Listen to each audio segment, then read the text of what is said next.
얼마 전 푸바오가 중국으로 떠났습니다.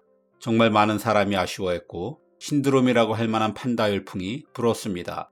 그런데 푸바오는 단순한 판다가 아니었습니다. 중국의 소프트 파워를 상징하는 판다 외교의 산물이었던 거죠. 한국에서 태어났지만 푸바오 역시 언젠가는 중국의 이미지 메이킹을 위해 또 다른 나라에 파견될지도 모를 일입니다. 중국의 판다 외교는 어떻게 시작되었고 그 성격은 무엇인지 알아봅니다. 사실 역사적으로 동물을 외교에 사용하는 건 드문 일이 아닙니다. 많은 나라가 자국의 희귀한 동물을 국가 간의 우호를 다지는데 활용해 왔습니다. 기원전 46년 이집트 클레오파트라가 로마의 카이사르에게 기린을 선물했습니다. 이게 역사에 기록된 동물 외교의 시초죠. 오랜 세월 유럽에서 신성한 동물로 여겼던 기린은 15세기 피렌체의 메디치 가문이 프랑스의 루이 11세에게 보낸 선물 품목이기도 했습니다. 최근엔 호주의 코알라, 뉴질랜드의 키위, 인도의 코끼리가 자주 동물 외교에 쓰이고 있습니다. 우리도 과거에 동물을 선물 받은 기록이 여럿입니다. 고려는 거란족이 세운 요 나라로부터 낙타 50마리를, 조선은 일본으로부터 코끼리와 원숭이를 선물 받았습니다. 모두 우호적인 관계를 맺기 위한 외교의 일환이었죠. 하지만 요를 금수의 나라로 여겼던 고려는 낙타를 굶겨 죽였고, 일본 코끼리는 너무 많이 먹는 데다 구경 온 사람을 밟아 죽인 죄까지 지어 먼 섬에 유배 보냈다는 일화가 있습니다. 근래엔 장점인 중국 주석과 푸틴 러시아 대통령이 각각 시베리아 호랑이와 백두산 호랑이를 한 쌍씩 보내왔고, 후진타오 주석은 따오기를 보내와 덕택에 멸종된 한국 따오기를 복원할 수 있었습니다. 이렇듯 사례도 많으니 중국이 세계 모두가 탐내는 판다곰을 외교에 쓰는 건 당연하다고도 할 수 있습니다. 더구나 동물 보호 개념도 없던 시절에 말이죠. 판다는 오직 중국만 가진 희귀동물입니다. 최근 번식이 순조로운 편이지만 그래봐야 겨우 1,800마리 정도입니다. 그것도 80% 이상이 스촨성에 몰려 있어 희귀성이 더하죠. 현재 중국의 판다는 24개국에 약 85마리가 외교 사절로 나가 있습니다. 마치 봉제 인형처럼 복슬복슬하고 통통한 판다는 성품까지 온화해 중국을 우호적이고 친근한 이미지로 만드는데 큰 공헌을 하고 있다는 평입니다. 하지만 중국에서 판다는 오랫동안 귀한 대접을 받는 동물은 아니었습니다. 옛 문헌에 기록 자체가 없으니 무관심하거나 존재 자체를 아예 몰랐을 것입니다. 7세기 당나라의 측천무호가 일본에 백곰 2마리를 선물했다는데 이게 판다를 뜻한다는 주장이 있긴 합니다. 중국에 고이유지라는 사자성어가 있습니다. 예부터 있어 온 것이라는 뜻인데 중국이 모든 것의 원주임을 주장할 때 쓰는 말입니다. 근래 판다 붐이 일자 원래부터 판다는 중국의 중요한 존재임을 증명하기 위해 온갖 문헌을 재해석해왔습니다. 측천무호의 백곰이 판다라는 것도 이 과정에서의 무리한 해석일지도 모르겠습니다. 어쨌든 판다가 유명해진 건 중국이 아닌 서구 열강에 의해서입니다. 19세기 후반 프랑스의 선교사가 처음 판다를 보고 그 존재를 서구에 알렸습니다. 서구 열강은 이 신비한 동물에 열광했죠. 그리고 판다는 곧 탐욕에 찬 서구인들의 수집 대상이 되었습니다. 판다는 지금 가치로 치면 마리당 수억 원에 팔려나가면서 밀렵으로 개체수가 급격히 줄어들었습니다. 서구가 열광하자 비로소 중국은 판다의 가치를 알아챘습니다. 그리고 그 해외 인기를 활용한 게 판다 외교입니다.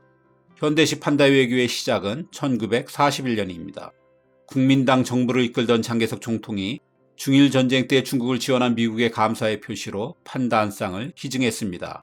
이후 공산당 정권이 들어서고선 같은 동맹국인 러시아와 북한에 우호의 표시로 판다를 선물했습니다. 그러다 중국의 판다 외교가 전 세계의 주목을 받은 건 1972년입니다. 바로 미국과 중국의 역사적인 국교 정상화를 기념해 링링과 싱싱이라는 판다 한 쌍을 선물한 거죠. 함께 방문한 닉슨 대통령의 부인 팬 닉슨 여사가 담배통에 그려진 판다를 귀엽다고 말하자 그 자리에 있던 모택동이 측석에서 판다 선물을 약속했다고 전해지고 있습니다. 이를 계기로 판다는 단순히 진귀한 동물을 넘어 중국의 문화 코드로 부각되었습니다. 이후 중국은 평화와 우호의 상징으로 판다를 적극적으로 활용하기 시작해 미국 외에도 영국, 벨기에, 캐나다, 프랑스, 독일, 스페인, 오스트리아, 네덜란드, 호주 등 주로 영향력이 큰 서방 세계에 선물해왔습니다. 관계 개선을 위해 주변국인 일본과 우리에게도 판다를 보내왔죠. 이때까지만 해도 판다는 순수한 선물이었습니다. 그러다 1973년 멸종위기에 처한 야생동물 거래를 금지하는 워싱턴 조약이 맺어졌고 뒤늦게 중국도 가입하면서 1980년대부터는 장기 임대 방식으로 바뀌었습니다. 이때부터 판다 외교는 조금씩 성격이 변해가 중국의 경제적 이익을 대변하거나 중국의 이해를 관철하기 위한 수단으로 사용되었습니다. 우선 한 쌍의 판다를 받기 위해선 나라마다 다르지만 10년 기간에 대략 1,000만 달러를 일시불로 내고 매년 50만 달러의 임대료를 내야 합니다. 새끼를 낳거나 도중에 판다가 죽어도 또 50만 달러를 별도 지불해야 합니다. 새끼 판다가 4살이 되면 성적 성숙이 일어나는 시기라 번식을 위해 중국으로 되돌려 보내야 합니다. 푸바오가 그런 예죠. 명목은 판다 번식을 위한 기금이지만 사실상 중국이 외국 동물원에 판다를 빌려주고 임대료를 받는 비즈니스 모델이라는 비판도 이래서 나오고 있습니다. 이런 엄청난 임대료 외에 사육비도 굉장합니다. 판다를 기르기 위한 넓은 사육장도 새로 만들어야 하고 무엇보다 까다로운 판다의 먹거리를 대는 게 큰 문제입니다. 판다는 신선한 대나무가 주식입니다. 그런데 대나무는 한국, 중국, 일본 등 아시아 일부에서만 자랍니다. 이 때문에 대다수의 나라에선 비행기로 대나무를 실어 날라야만 합니다.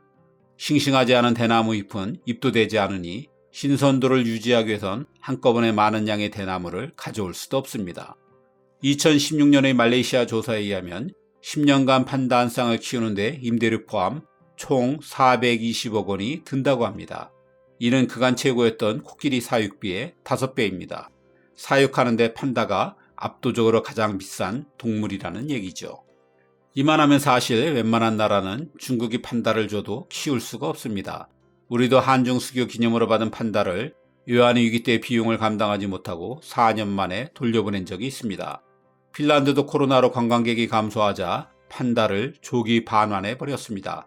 그나마 중국은 사이가 나쁜 나라는 아무리 사정을 해도 주지 않습니다.